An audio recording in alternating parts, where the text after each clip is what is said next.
আসসালামু আলাইকুম, পান্নাস ওয়ার্ল্ডের আরো একটি নতুন রেসিপিতে আপনাকে স্বাগতম। যেহেতু এখন শীতকাল, কম বেশি সবাই অনেক বেশি স্যুপ খেতে পছন্দ করছে। এই ঠান্ডার মধ্যে স্যুপ খেতে কিন্তু বেশ ভালোই লাগে। আর সেই স্যুপটা যদি বাসায় বানানো হয় একদম হেলদি ওয়েতে, তাহলে তো কেমন হয় বলুন। চলুন তাহলে আজকে আমি আপনাদেরকে টমেটোর একদম সহজ একটা স্যুপের রেসিপি দেখাবো। আমি এখানে বেশ কয়েকটা টমেটো নিয়ে নিয়েছি। আপনারাও আপনাদের পছন্দ মতো টমেটো নেবেন। চেষ্টা করবেন একটু পাকা লাল টমেটো হলে বেশি ভালো হয়, তাহলে মিষ্টির যে একটা ফ্লেভার থাকে ওটা অ্যাড হয়ে যায়। সাথে আমি নিয়ে নিয়েছি কয়েকটা কলি রসুন আর ঝালের জন্য একটা কাঁচামরিচ। টমেটোগুলোকে জাস্ট 4 টুকরো করে আমি কেটে নিয়ে নিব।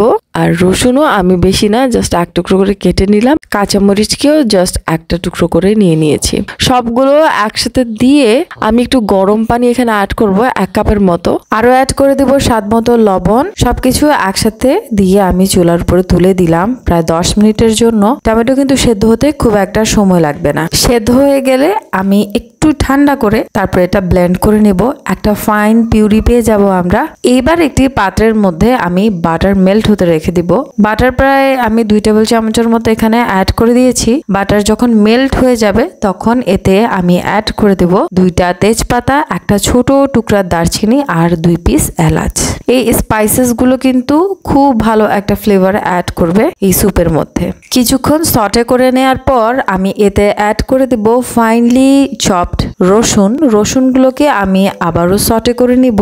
রসুন আমি এখানে প্রায় 5 থেকে 6টা কলি নিয়েছি। যখন রসুনের কালার গুলো আস্তে আস্তে ব্রাউন হয়ে আসবে তখন আমি এতে অ্যাড করে দেব আমাদের যে টমেটোর পিউরি ছিল সেটা। এখন এখানে কথা হচ্ছে থিকনেসটার উপর ডিপেন্ড করে যে আপনি কতটুকু পানি অ্যাড করবেন অথবা আপনার কতটুকু থিক স্যুপ পছন্দ, সেই অনুপাতে আপনি চাইলে এখানে পানি অ্যাড করতে পারবেন। সো আমি এখানে 1/2 কাপ পানি অ্যাড করে দিয়েছিলাম। পানি অ্যাড করার পর আমি কিছুক্ষণ ভালোভাবে মিক্স করে নিব। সাথে আমি স্বাদমতো একটু লবণও দিয়ে দিয়েছি আর 1 চামচ চিনি অ্যাড করেছি। চিনিতে কিন্তু এর ফ্লেভারটা খুব ভালো আসবে ইনশাআল্লাহ। আর 1/2 চামচ আমি এখানে লাল মরিচের গুঁড়া অ্যাড করেছি। সাথে আমি এখানে 2 চামচ কর্নফ্লাওয়ার আর প্রায় 3 চামচের মতো নরমাল টেম্পারেচারে থাকা পানি ভালোভাবে মিক্স করে একটা স্লারি তৈরি করে এই স্যুপের মধ্যে অ্যাড করে দেব।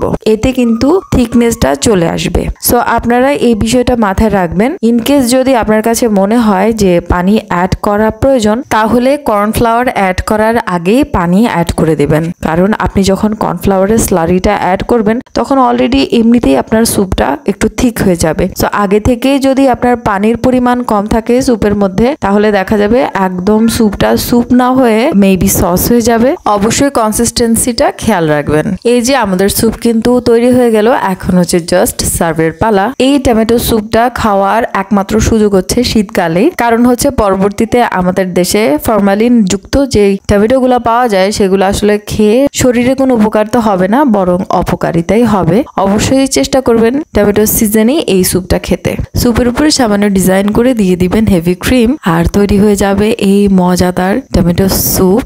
রেসিপিটি যদি ভালো লেগে থাকে then do subscribe and follow me. আসসালামু আলাইকুম।